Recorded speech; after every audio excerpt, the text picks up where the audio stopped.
Welcome back. This is Monty once again from DPL Surveillance Equipment. We're a full-service surveillance and security equipment company. We have lifetime guarantees and warranties in all the products. We have 24/7, 365 tech sales and customer support. We have perhaps the largest inventory of items that not only can you buy, but you can rent or lay away as well. And I think we have perhaps the largest video library.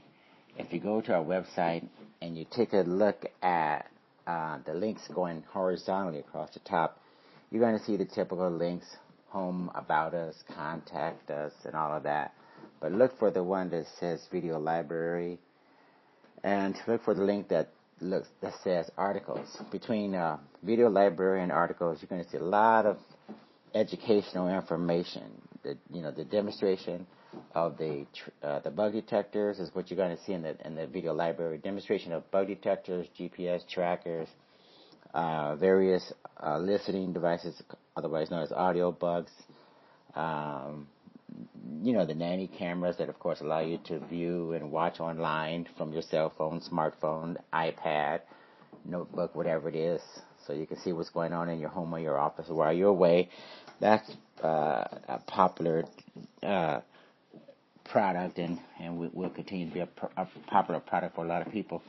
So there's all sorts of things in the video library, all sorts of interesting articles in the articles directory, including surveillance and counter-surveillance, so you can learn about that.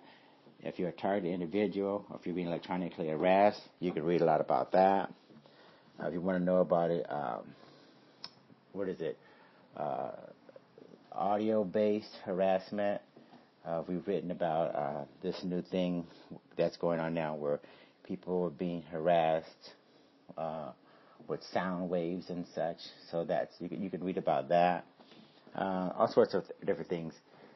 And, of course, anti-terrorist products, the typical explosive detectors, the X-ray baggage scanners, and the walk-through metal detectors, bulletproof vests, and the X-ray baggage scanners and explosive detectors and narcotics detectors. Okay, try not to leave anything out of there. But anyway, the reason why we're having this session today is not so much the products, not so much the company itself, but of all things to talk about, we're going to be talking about money.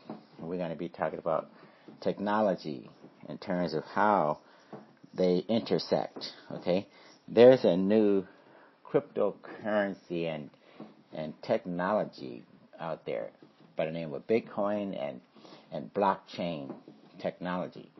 A lot of people identify these as cryptocurrencies, and the public ledger is the blockchain, and the Bitcoin actually rides on top of the blockchain.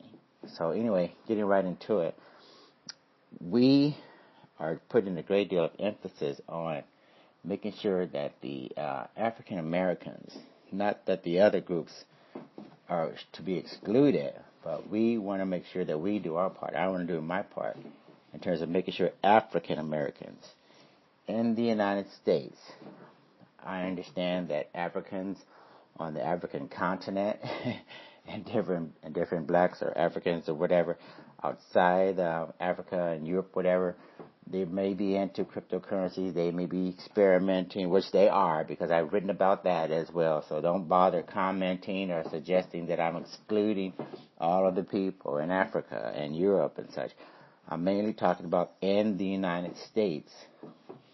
We need to make sure that the African Americans or the blacks inside the United States take a look at Bitcoin, learn what it means to have a cryptocurrency that ensures a certain amount of privacy, efficiency when it comes to sending money back and forth quickly and easily, when it comes to reliability, no intermediaries interrupting you, asking you a lot of questions, blocking your money, restricting your money going from point A to point B.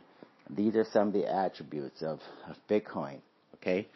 And not enough is being said about the African Americans in the United States in terms of their use, their understanding, their education of Bitcoin. So I made a video on YouTube about the same subject And unfortunately, a lot of people misconstrued the idea that I was somehow not promoting or not suggesting, that I failed to suggest that this was applicable to every single race. Okay, I'm not interested in every single race at this point. I'm not interested in the typical white male, middle-aged person, liberal,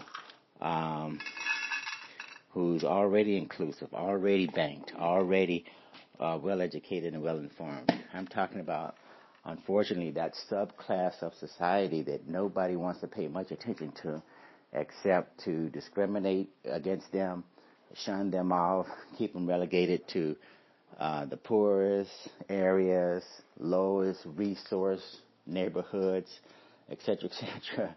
This is what I'm addressing, okay, my fellow people who are definitely needing to be brought in to the mainstream.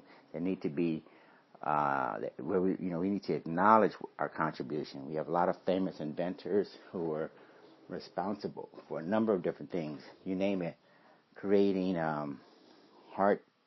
Some of the people who did the first heart transfers or transplants, or creating stoplights or something. There's Google it on the web. You guys like to Google things so much. Google famous black inventors on the internet. You'll come up with some very, very notable inventions that you benefit from every single day. Everybody benefits from these innovations from the the blacks and the African Americans, but no one wants to acknowledge the contributions.